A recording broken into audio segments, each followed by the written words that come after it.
bien-aimés, chers frères et sœurs, ce chant que nous venons de lire ici dans la Bible, qui se trouve dans le livre des psaumes, c'est un chant qui commence par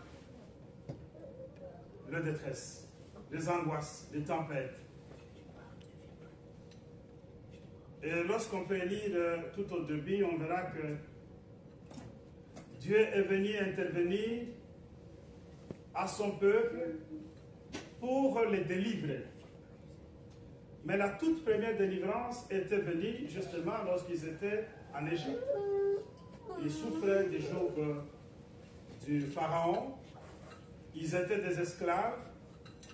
Mais le Seigneur Dieu Tout-Puissant a envoyé son serviteur Moïse pour que son peuple ne demeure pas dans l'esclavage, pour que son peuple retrouve la paix et pour que son peuple aille à la terre promise.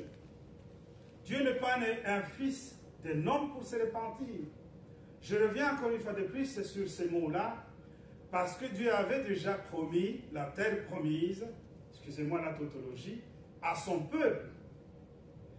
Et lorsque Dieu promet, ça signifie que ça va se réaliser. Et son peuple a fait beaucoup d'années en Égypte. Mais parfois, ils se posaient des questions dans la douleur de l'esclavage. Pourquoi est-ce que Dieu nous a abandonnés? Qu'est-ce que nous avons fait pour que Dieu nous tourne le dos? Mais Dieu avait mis un plan nécessaire qu'il avait remis entre les mains de Moïse, et Moïse l'avait si bien exécuté. Mais ces enfants d'Israël, lorsqu'ils quittent l'Égypte, dans les chemins vers la terre promise, ils avaient connu beaucoup de choses, beaucoup de douleurs, beaucoup de difficultés. De là, ils se sont mis à penser, mais c'était bien qu'il nous avait laissés, s'il nous avait laissés en Égypte. Pourquoi est-ce qu'il nous prend en Égypte? Même si nous étions esclaves, nous vivions quand même bien. Il y avait à manger, il y avait à boire, même si on travaillait comme esclaves, mais on vivait quand même comme des gens qui pouvaient trouver des quoi à manger et des quoi à boire. Et il nous amène dans les déserts, dans la terre aride, là où nous n'avons rien à manger, là où nous n'avons pas de l'eau pour boire. De là, ils ont pris le chemin de tourner le dos au Dieu Tout-Puissant. Chers bien-aimés, chers frères et sœurs, ces gens ont commencé aussi à mourir dans le désert. Imaginez-vous, dans la famille, nous sommes autant, nous avons quitté une terre, on nous dit, vous allez dans une terre promise, là où vous serez bien, là où vous aurez tout ce que vous cherchez, là où il y a la richesse qui coule à flot. Mais en cours de route, on se rend compte qu'on est dans des difficultés énormes, que certains membres de nos familles n'arriveront jamais à cette terre promise, ils commencent à succomber.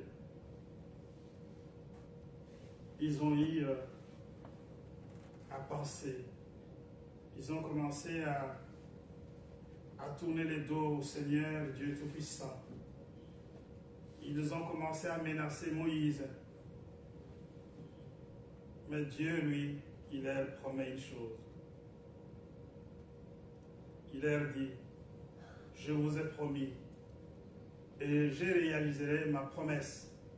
Je ferai en sorte que vous puissiez, pour ceux qui vont me respecter, pour ceux qui vont rester justement devant moi, je les amènerai à la terre promise. Et ils vivront tout ce que j'avais promis. Imaginez-vous, ce n'était pas facile pour ce peuple en cette époque.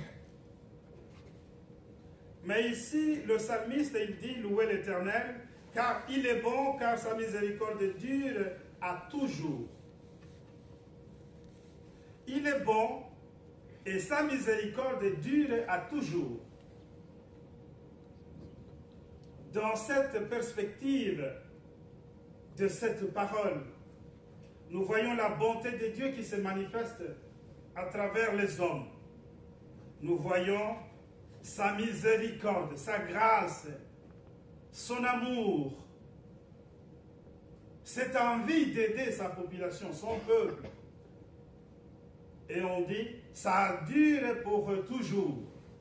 Cela veut dire que tous ces gens qui ont quitté l'Égypte, qui ont connu soit la mort à court de route, soit qui sont restés vivants comme Josué et Caleb, ils avaient la bonté de Dieu devant eux. Ils avaient la miséricorde de Dieu qui était comme un don que Dieu mettait à leur disposition.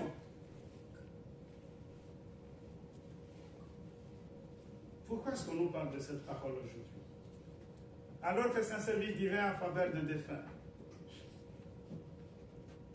C'est parce que lorsque nous regardons dans la profondeur de cette parole, lorsqu'ils étaient dans leur détresse, ils crièrent à l'Éternel. Ils sont venus avec leur chant à l'Éternel, parce qu'ils se retrouvent dans la détresse, parce qu'ils veulent être sauvés, parce qu'ils veulent que Dieu leur vienne en aide. Et qui sont ces gens qui étaient dans la détresse?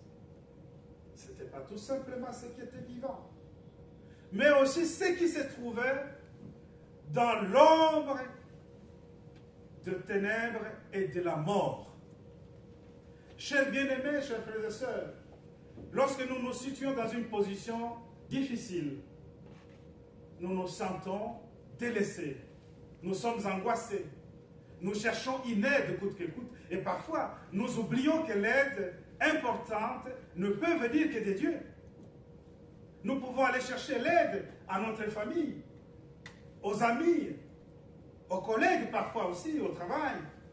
Mais lorsqu'on se souvient que l'aide nécessaire, sans que la personne puisse venir demander la pareille, peut venir que de Dieu. Et c'est cela que les enfants d'Israël ont demandé dans leur détresse. Ils se sont mis à demander l'aide de Dieu. Mais avant cela, parce qu'ils avaient brisé justement la relation qu'ils avaient avec Dieu, parce qu'ils se sont mis à porte-à-faux, parce qu'ils n'ont pas compris que le Seigneur, Dieu Tout-Puissant, était là comme leur maître, celui qui était leur guide, celui qui orientait toutes les choses. Mais ils ont voulu s'orienter eux-mêmes. C'est pour cela que je me retourne sur les 2 fois que le Seigneur a intervenu dans la barque du disciple. C'était 2 fois, vous le savez. Pour la première fois, le Seigneur est avec le disciple dans la barque pour traverser le lac de Génézareth. Le lac était réputé un lac de beaucoup de tempêtes, de tourbillons. C'était fréquent le tourbillon, les tempêtes dans ce lac de Génézareth. Ce n'était pas parce que le Seigneur était là. Mais le moment était opportun justement parce que ces gens qui étaient avec lui, ils étaient réputés aussi pêcheurs. Ils étaient des marins, ils étaient des gens qui étaient confrontés à cela tout le temps parce qu'ils étaient dans la mer, tout le temps en train de pêcher. Mais cette fois, ce n'était pas évident. Que la tempête a beaucoup bousculé la barque et le Seigneur était là en train de dormir. Les disciples se sont dit, mais ce n'est pas possible. Comment il doit dormir en ce moment comme ça? Qu'est-ce qu'il veut finalement? On va couler tous. Mais on va mourir. Et ils l'ont fait réveiller. Il a dit un seul mot. Et les tempêtes se sont calmées. Pour la 2e fois, chers bien-aimés, les tempêtes étaient aussi énormes comme la première fois. Mais ces tempêtes rencontrent les disciples, ils étaient seuls. Le Seigneur était de l'autre côté du lac, en train de prier parce que c'était le moment aussi difficile. Il avait besoin s'est concentré dans la prière, dans la communion avec son Père. Et la Bible nous renseigne aussi que c'était le même jour qu'on avait capité Jean-Baptiste. Vous pouvez comprendre que Jean-Baptiste, c'était celui qui était venu avant Jésus-Christ. Celui qui a montré le chemin de celui qui venait pour pouvoir donner le baptême du feu. Et lorsqu'il meurt, pour ne pas rater de le dire, il était aussi celui qui avait baptisé le Seigneur. Et lorsque on lui coupa la tête, cette information est venue aussi auprès du Seigneur, et en même temps, le Seigneur s'est retiré pour prier. Il a envoyé ses disciples de l'autre côté du lac. Mais les disciples rencontrent une difficulté énorme dans les tempêtes qui étaient fréquentes. Les disciples, ils étaient réputés aussi des hommes qui travaillaient dans la mer, qui connaissaient bien la mer. Ils savaient comment contourner les tempêtes, comment contourner les tourbillons. Mais cette fois, c'était difficile. C'était compliqué. Moi, je crois qu'en ce temps-là, ils se sont donné des ordres qui étaient contradictoires. Parce qu'il n'y avait pas les maîtres parmi eux.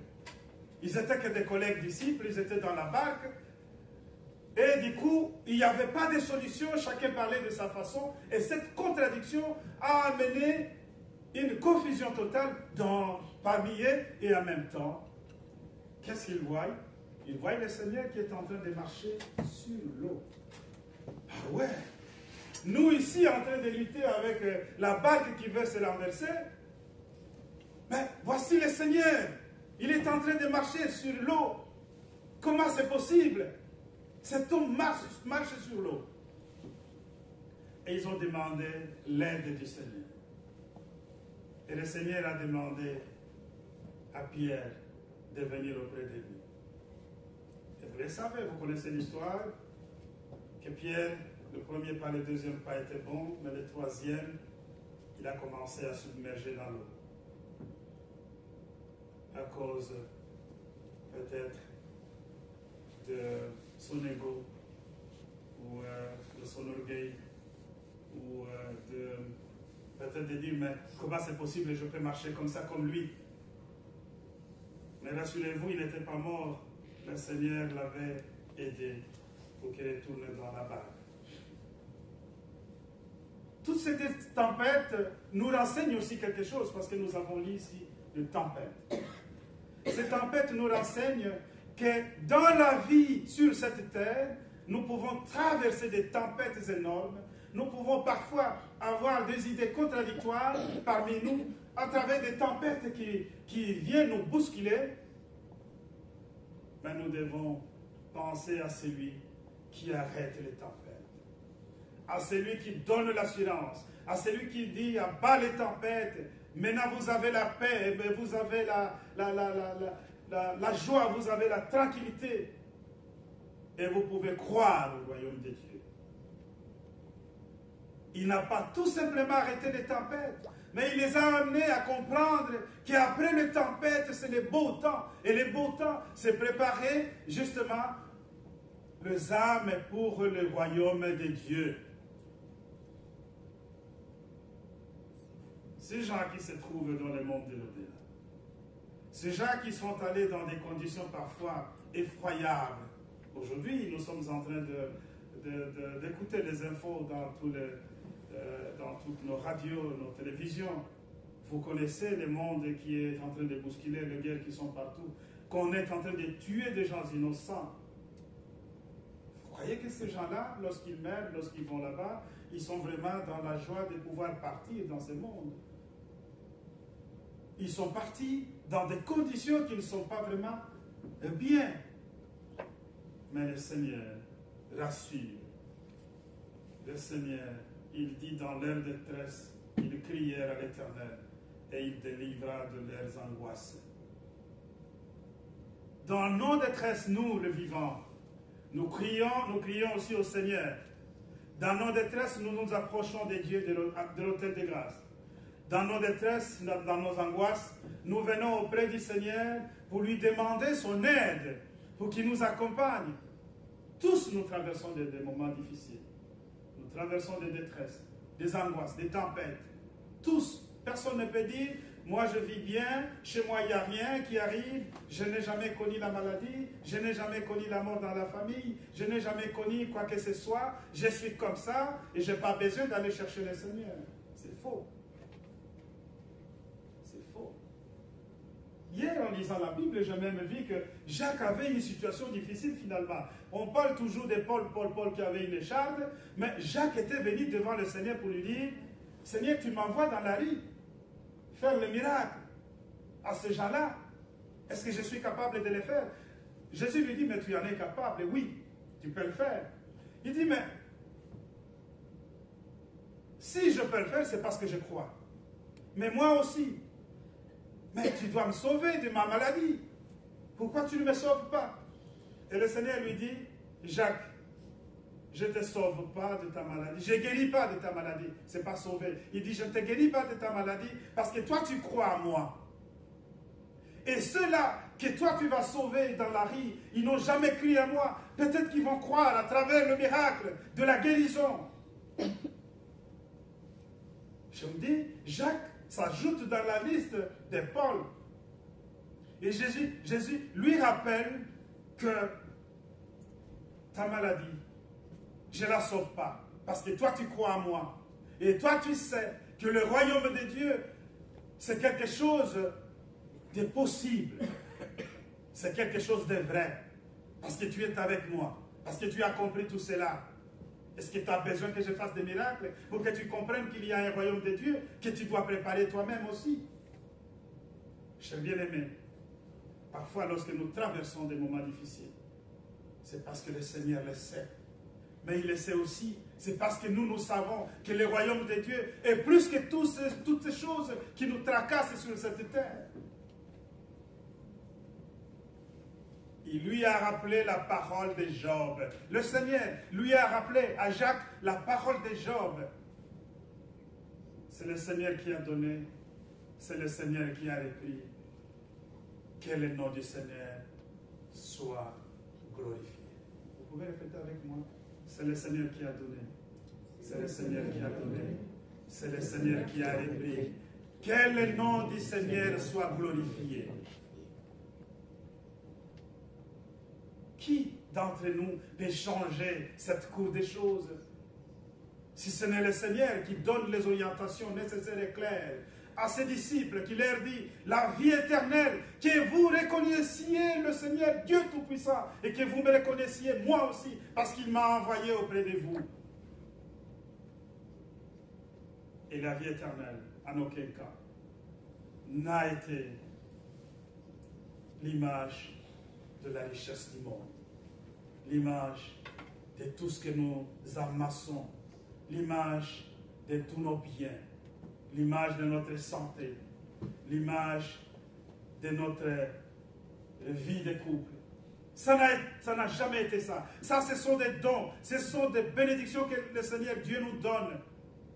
Cherchez d'abord le royaume de Dieu et tout vous sera donné de surcroît. Cherchez d'abord le royaume de Dieu. C'est primordial que le royaume de Dieu soit devant vous, que le royaume de Dieu soit possible, soit réel, soit vrai. Oui, parce que vous vivez sur cette terre et les autres choses vous viendront justement comme des récompenses, comme des petits dons pour que vous puissiez vivre. Et nos bien-aimés qui se trouvent dans le monde de l'au-delà, et aussi vont bénéficier de cet amour de notre Seigneur Jésus-Christ. Et le Seigneur qui délivre de son peuple, qui est dans l'angoisse, dans la détresse, son peuple qui est vivant. Et le Seigneur qui descend aussi dans les sphères de la mort.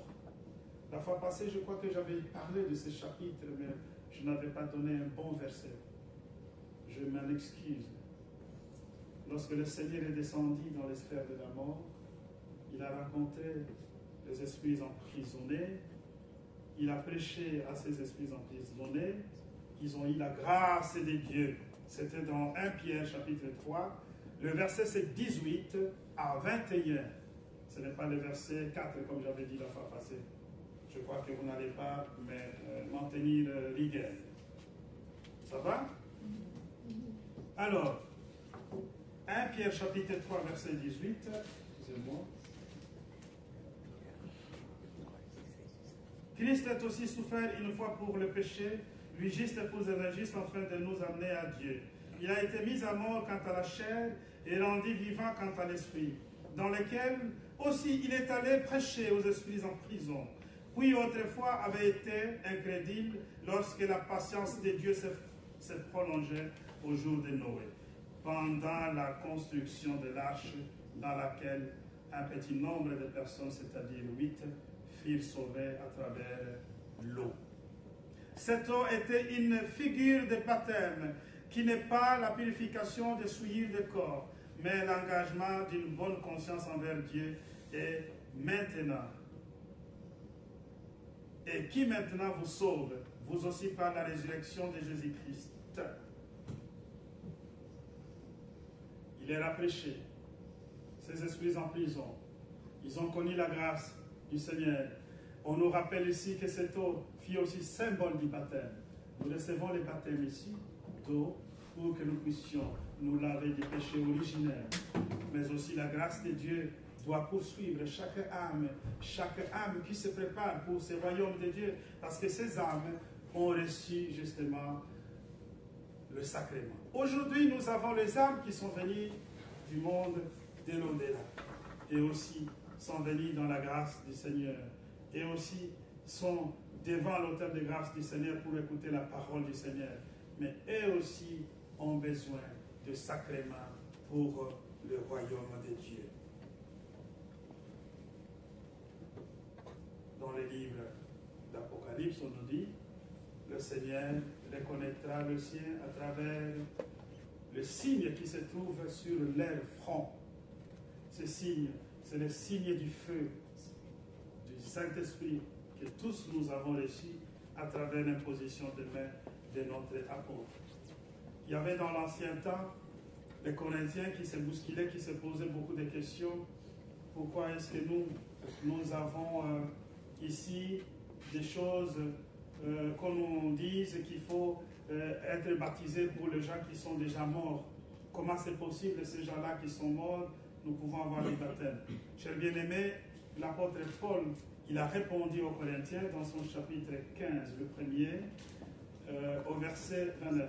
1 Corinthiens chapitre 15, verset 29, vous verrez ici la réponse de l'apôtre Paul aux Corinthiens. Autrement, que feraient ceux qui se font baptiser pour les morts, si les morts ne ressuscitent absolument pas? Pourquoi se font-ils baptiser pour eux? Et nous, pourquoi sommes-nous à toute heure en péril? Chers bien-aimés, c'est la question que Paul leur pose. C'est une question-réponse, en quelque sorte, qu'il leur donne.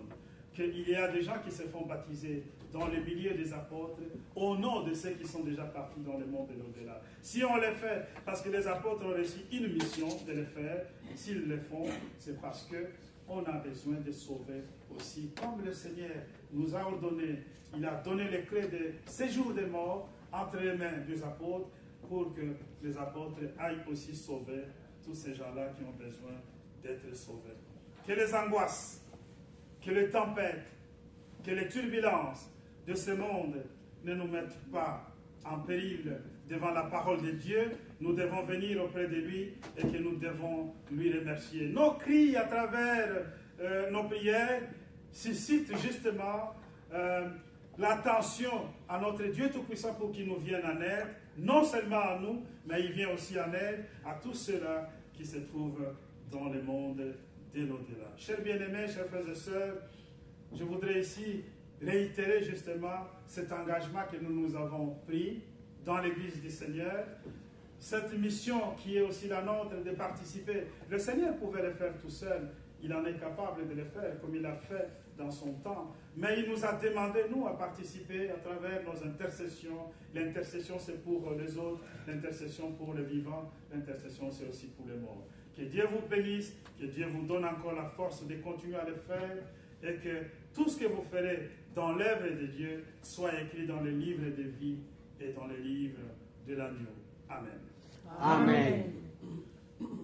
Je vais appeler le prêtre Robert pour 2 minutes, s'il vous plaît.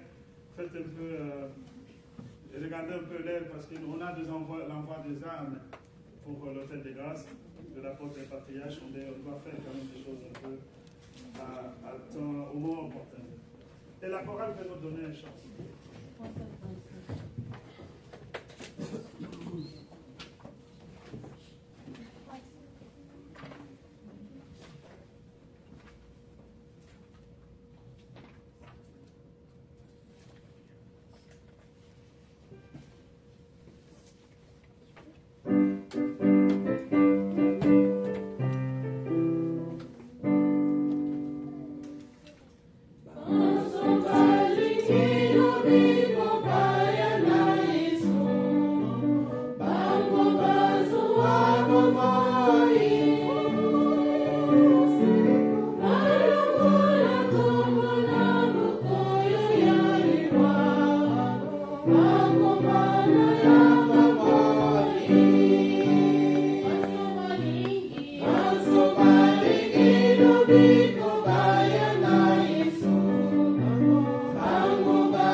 Merci, cher prêtre, pour cette belle parole qui nous rappelle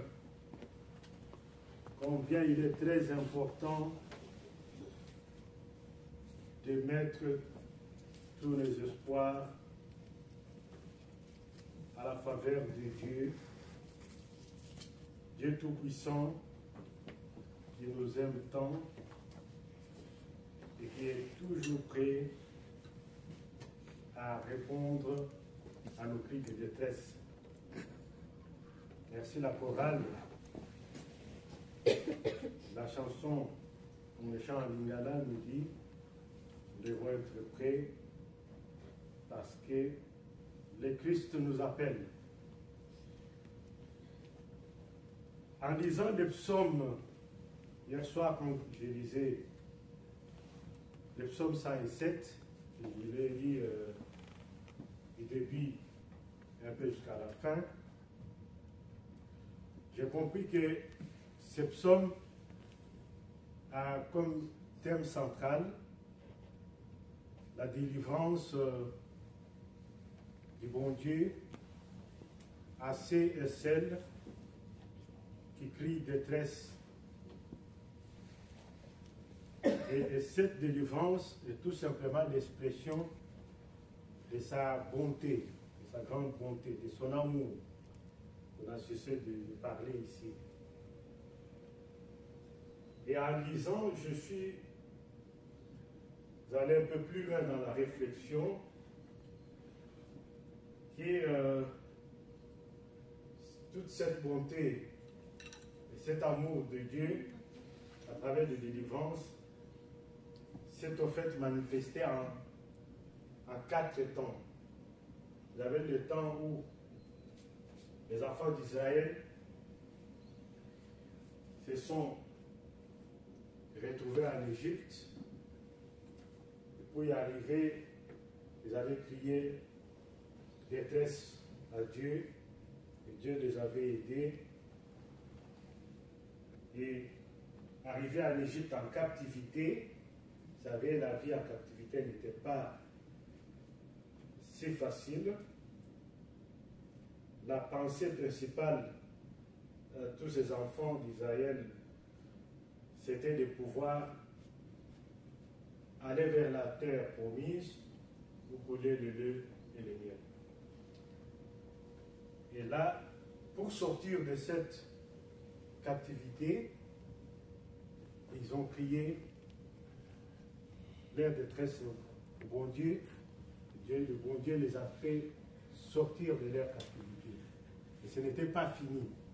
Il fallait prendre le chemin vers la terre promise, et le passage obligé, c'était les déserts. Et dans les déserts, il n'y a pas un dessin à vous faire ici, que ce n'est pas évident de traverser un désert, d'aller plus loin. Ils ont de nouveau crié détresse au bon Dieu pour qu'il puisse leur donner une solution afin d'aller plus loin. Et Dieu, par toujours son amour immense, était de nouveau intervenu et ils avaient porté des solutions. Le troisième temps, c'est le temps de tempête dont notre prêtre a parlé ici, où ils n'avaient pas un autre recours que de crier détresse à Dieu, et Dieu, à travers son Fils, Jésus-Christ, qui est marché sur les eaux, les avait de nouveau sauvés, fait sortir de cette situation difficile. Nous sommes dans le dernier temps, dernière étape, c'était la manifestation à travers la maladie. Le dimanche passé, nous avons parlé de Jésus-Christ qui guérissait les malades. Il avait fait des miracles de guérison. Les malades qui n'avaient aucun autre espoir que d'attendre leur petite mort lente ont pu crier détresse au bon Dieu et ils ont été guéris de leur maladie. En résumé, c'est comme nous ici, nous pensons que quand nous sommes dans une situation de détresse, d'incendie, de problème des eaux, notre petite idée va d'abord tout droit vers les pompiers. Disons, les sapeurs-pompiers va venir, sapeurs-pompiers va sauver, éteindre les feux et nous sauver du péril. Nous avons la situation où nous sommes malades, où nous pensons à l'ambulance. Il faut appeler l'ambulance. Parce que nous croyons que bon, au lieu que j'appelle ma fille, mon fils qui est à côté, là, il n'est pas médecin. Il ne va pas m'apporter grand-chose. Il faut m'amener à l'hôpital. Ici, bon, et pour nous, les enfants de Dieu, nos détresses, nos cris, se dirigent toujours vers Dieu. Parce que c'est lui qui a toutes les clés, toutes les solutions possibles. C'est le Dieu du possible. Il n'y a rien d'impossible devant lui. Et nous l'obtenons grâce à notre repentance sincère. Sincèrement, nous devons nous repentir si nous avons fait des fautes. Parce que certaines difficultés, même des enfants d'Israël, ont traversé ces suites à une sorte de désobéissance où ils avaient tourné le dos vers Dieu et se sont finalement repentis et demandé secours à Dieu, et Dieu le miséricordieux les a apporté le secours au nom puissant de son Fils, notre Seigneur Jésus-Christ, notre Sauveur, la lumière. Amen. Amen.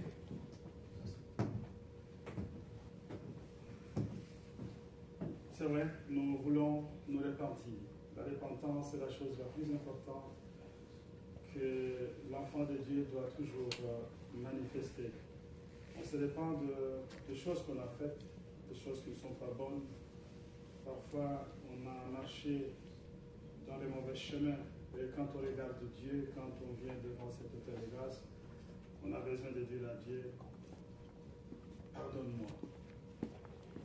Pardonne-moi. Parce que je n'ai pas obéi à ton commandement. C'est parce que je fais des fautes. C'est parce que j'étais loin de comprendre ce que je faisais était mauvais. la délivrance, la louange. Chers bien-aimés, ce sont des caractéristiques qui doivent accompagner les enfants de Dieu. Cela veut dire que Dieu nous donne sa délivrance lorsque nous voulons venir auprès de lui avec la louange, avec la reconnaissance, mais aussi avec la repentance. Il nous délivre du mal, il nous délivre de ce qui pouvait nous amener dans le ténèbre et l'ombre de la mort. Sur ce chemin, nous avons les ténèbres qui sont évidentes à nous faire tomber du chemin de la foi que nous détenons. L'ombre de la mort, chers bien-aimés, chers frères et sœurs, ça nous précipite à l'ombre, disons les ténèbres nous précipitent à l'ombre de la mort. Et nous devons faire attention. Quand on parle de l'ombre de la mort, ça ne veut tout simplement pas dire que notre corps va mourir. Mais lorsque nous ne sommes pas de Dieu, lorsque nous tournons le dos au Dieu Tout-Puissant, nous ne sommes pas protégés par lui. Et nous avançons droit vers les ténèbres et vers l'ombre de la mort. Parce qu'il y a la mort probable de notre âme. Aujourd'hui, nous sommes en train de parler de nos bien-aimés. Qu'est-ce que nos bien-aimés vont apporter devant l'autel de grâce? Ils vont s'amener avec leurs âmes, mais ils ne viennent pas avec leur corps. Parce que si quelqu'un voit ici son frère qui est déjà décédé, ici devant sur les bancs, je crois que personne ne va y rester ici dedans. Tout le monde va prendre la porte en courant. Alors qu'ils étaient nos frères, ils étaient notre famille. J'ai même assisté ceux qui a amené le deuil qui amenaient la dépouille pour pouvoir enterrer. Ils arrivent au cimetière, la personne se réveille de sa mort, même pas le pasteur, il n'était pas resté, tout le monde a commencé à fuir. Oh. Vous cherchez des miracles, Dieu intervient, Dieu ramène la personne à la vie, vous commencez à fuir. Après, quand ils ont fui, ils sont restés un peu longtemps. C'est quelque chose imaginé, je ne crois pas que c'est vrai. Ils sont restés de loin, ils ont commencé à regarder ce qui va nous suivre. Mais vous n'allez pas lui, il est déjà vivant, il est revenu. C'est comme le temps de Lazare. On l'a réveillé. Est-ce que Marie et Marthe ont fui leur frère, même s'il avait fait 4 jours? Non. Ils ont accueilli leur frère qui est revenu à la vie. Mais ces gens-là, je vous assure, ils ont fui. C'est comme les Français disent, ils ont pris la poudre de scandale. Ce n'est pas normal de fuir, parce que c'est votre frère, mais ils ont fui.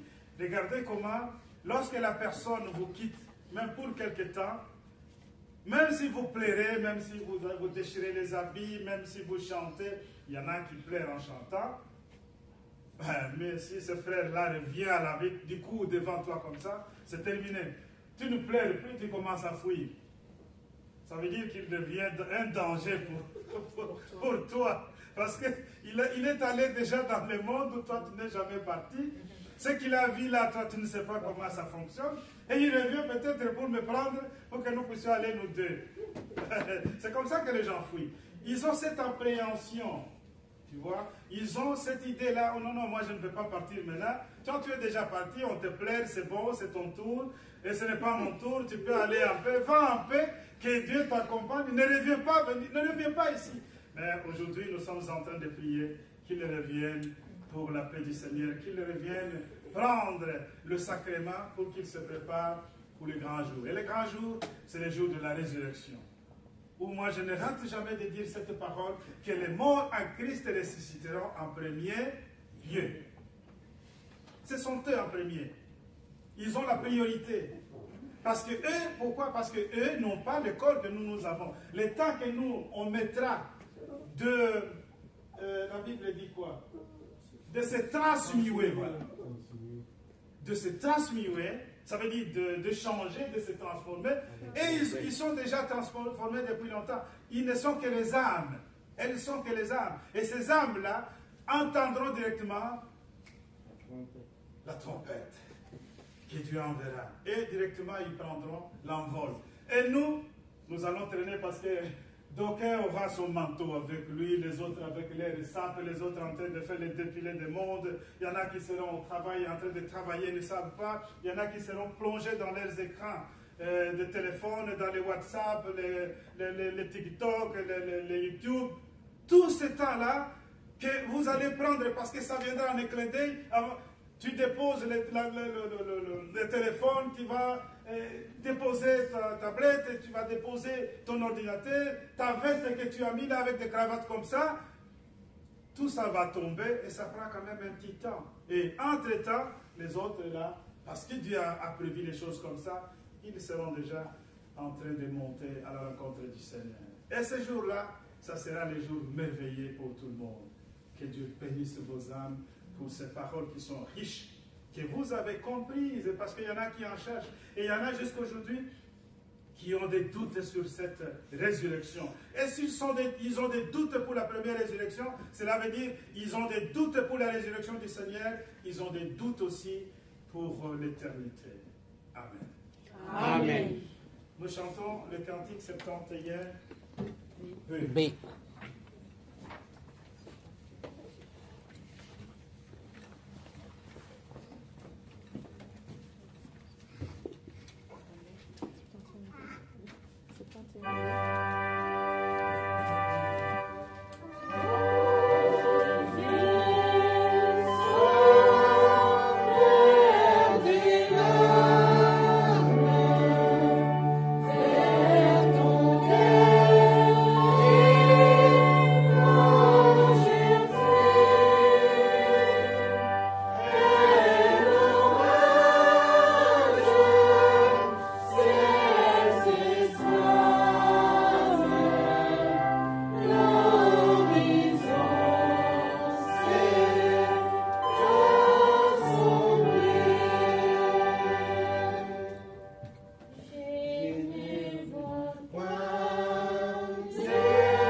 Donne-nous aujourd'hui notre pain quotidien.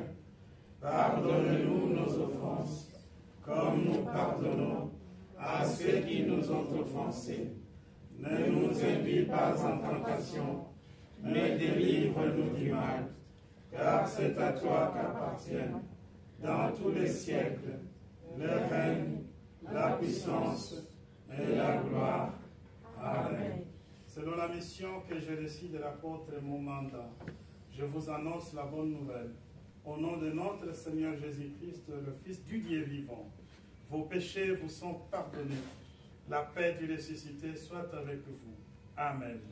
Amen. Éternel Dieu de toute bonté, mon Père Céleste, en ces moments, nous te disons merci pour cette miséricorde que tu viens de déposer sur nous, en nous pardonnant les péchés, Père d'amour, en nous donnant l'opportunité de nous approcher de la table du Seigneur, qui est dressée pour le corps et le sang de notre Seigneur Jésus-Christ, que nous prenons à chaque fois pour nous souvenir de son sacrifice, mais aussi de notre résurrection.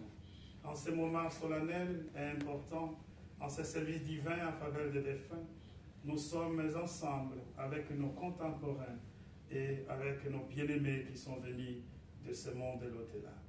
Ensemble pour fêter la Sainte Seine, C'est la fête la plus meilleure que nous n'avons jamais connue sur cette terre. Nous sommes devenus dignes de nous asseoir sur cette table, Père, parce que tu l'as voulu, parce que tu l'as fait. Merci pour cela. Maintenant, donne-nous mieux et plus que nous pouvons te demander en parole. Exauce-nous au nom de notre Seigneur Jésus-Christ. Amen. Amen. Célébrons la Sainte Seine.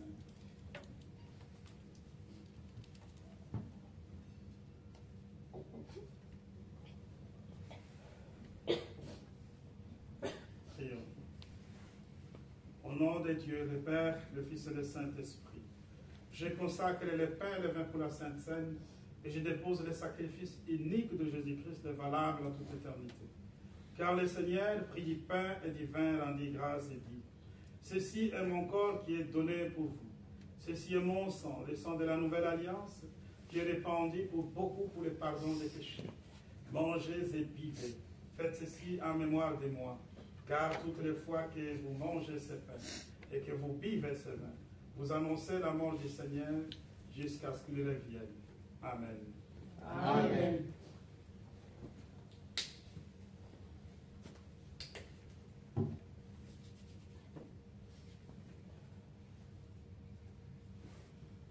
Le corps et le sang de Jésus sont donnés pour toi. Amen.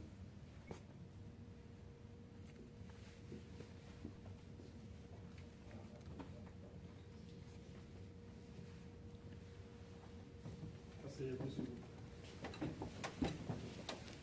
Le corps et le sang de Jésus sont donnés pour toi. Amen. Le corps et le sang de Jésus sont donnés pour toi. Amen. Pour la Sainte Seine, nous chantons les cantiques. Le cantique 23. La communauté est invitée à faire la Sainte Seine.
bien-aimés, comme vous le savez, c'est un jour solennel, un jour de fête.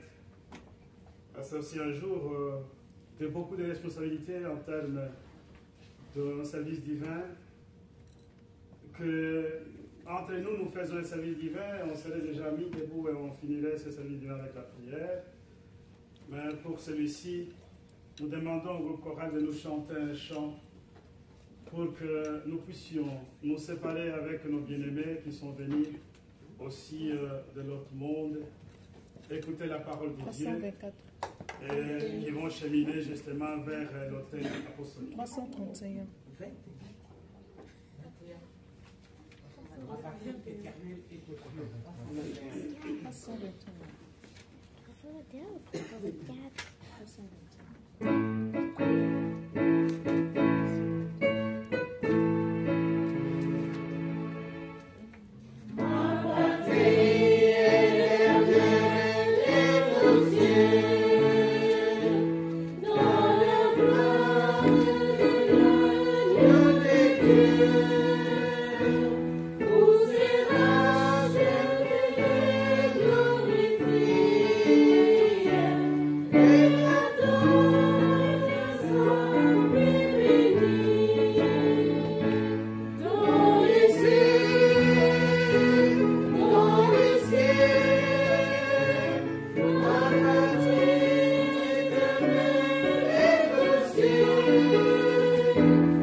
Éternel, bon Père Céleste, en ce moment solennel, ce dimanche, nous avons été ensemble avec nos bien-aimés de l'au-delà.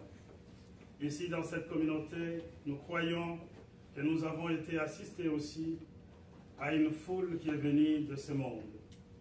Nous voici en ce moment en qualité de serviteurs que les apôtres ont institués dans les communautés et qu'eux aussi en leur tour ont reçu la force et le pouvoir entre les mains de notre Seigneur Jésus-Christ. Nous recommandons toutes ces âmes vers l'autel apostolique. Nous croyons qu'ils ont reçu ta parole. Nous croyons que l'aspiration qui les ont amenés ici pour pouvoir écouter cette parole va conduire ces âmes jusqu'à l'autel apostolique. Nous te demandons, Dieu d'amour, pour leur protection pendant le chemin de voyage, jusqu'à l'autel apostolique où l'apôtre patriarche, où l'apôtre chargé pour cette mission leur donnera le sacré nom. Cher bien-aimé Dieu Tout-Puissant, nous te sommes reconnaissants pour ce que tu viens de faire pour nos bien-aimés. Et nous savons que parmi eux, il y en a dès aujourd'hui, ils vont vivre dans la joie et dans l'espérance. Ils vivront aussi dans la promesse du retour du Seigneur pour qu'ils rejoignent l'éternité ensemble avec les prémices qui se préparent sur cette terre de vivants. Merci pour eux, merci pour nous aussi. Merci Dieu Tout-Puissant pour tes enfants qui se sont mis aussi à travailler afin que cet exercice puisse être participé par tous ceux qui t'aiment et tous ceux qui veulent travailler dans cette terre. Unis-nous dans la prière de tous, Dieu d'amour, exauce-nous Au nom de notre Seigneur Jésus-Christ. Amen. Amen. Nous chantons un chant.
Éternel Dieu Tout-Puissant, mon Père Céleste, à la fin de ce service divin, nous revenons encore une fois de plus sous tes pieds pour te dire merci.